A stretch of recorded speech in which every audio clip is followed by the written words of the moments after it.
Veut dire pour s'abonner massivement à Fidi de Mauve télévision, veut dire Fidi de Mauve télévision, Nde Makambo, Fidi de Mauve télévision, et na mon pepe nango, veut dire s'abonner vraiment massivement. Au linga ka mettre dans l'école, il faut mouya boire l'amvoulouse qui quoi.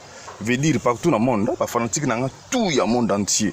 Allemagne, Belgique, Angleterre, France, Chine.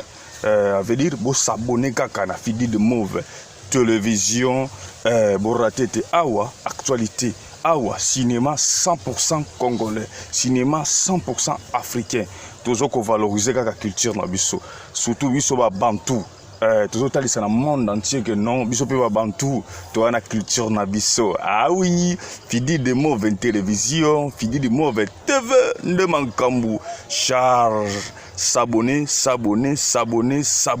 massivement. Ah, veut dire il faut s'abonner massivement na Fidi de Mauve télévision. Wow.